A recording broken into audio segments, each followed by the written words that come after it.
These are five things that if you live in America or in diaspora, that you might take for granted compared to if you were living in the Philippines.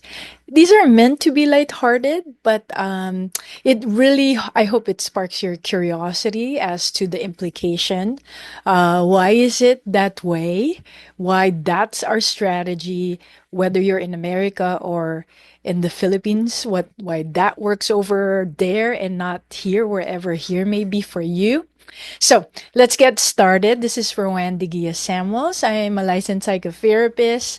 If you like the videos here, please like or subscribe. But let's begin. First, one of the first things that you might take for granted is space.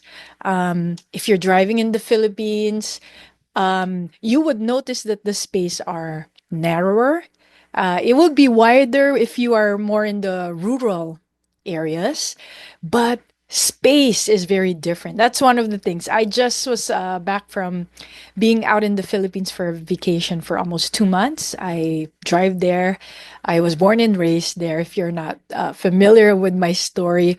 But spacing, in America, we have what we call man cave, even if America is actually one of the top three compared to UK, the more developed countries, that per square meters or feet, whatever unit you use, has more spacing, how homes have more square footage or meters per family, per capita. So we already have so much space. And guess what? There's also a lot of public self storage in America that you won't really see that in the motherland. Or I haven't been in many European countries. So I betcha America has one of the most public self storage. But you could correct me in the comments. But just be mindful, be curious of the implication of that difference. Space is really so much more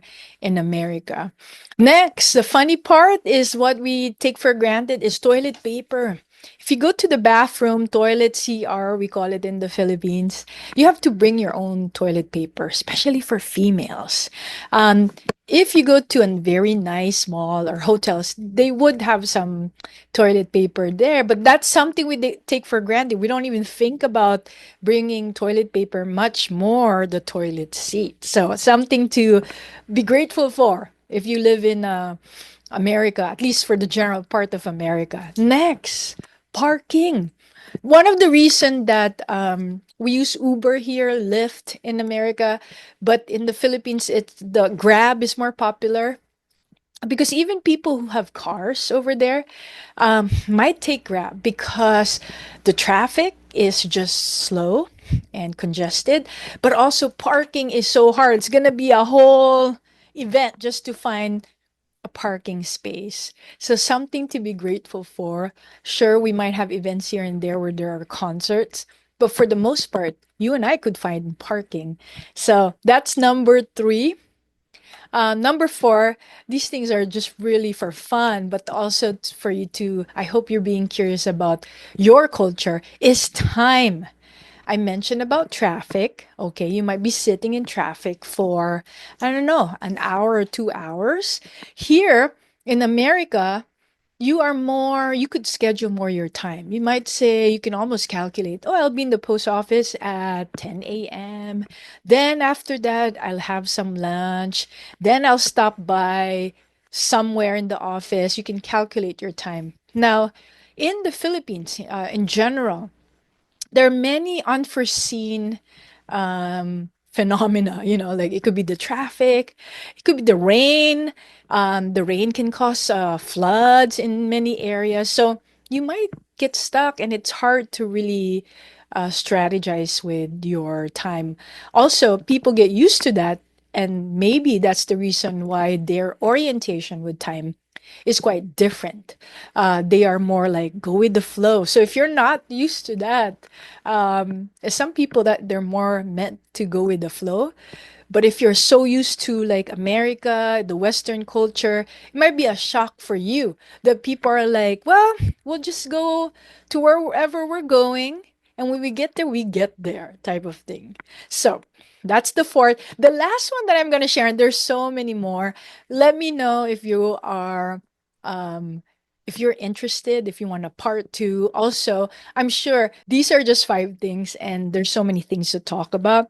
The last one is the emergency responders, right? I mean, when you call 911, whatever number you call in your area, they usually would respond as soon as possible. And cars are trained that when you hear an ambulance, at least here in America, you stop, you give them way. If you've seen ambulances in the Philippines, you are not the ambulance is not going to be successful if you actually stop. There's also it's congested. It's not you are not supposed to stop. Instead, it's like a puzzle, like playing Tetris. I don't know if I'm saying that correctly. Tetris, let me try it again. um, in which you have to keep moving so that the ambulance would keep moving. Because if you stop, you let the ambulance go. This is hard to understand. And if you actually don't imagine this, you probably have not sat or observed Philippine traffic that much, and which that is okay. All you have to learn to know is that one has to move so that the ambulance can keep moving, and that truly is an advantage. It's some of the things we take for granted living in the West, especially in America.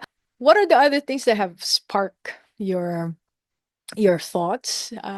Please share with me and come visit the calamansijuice.com. I hope this has been helpful to you. Again, this is Roanne Samuels. Ingat po.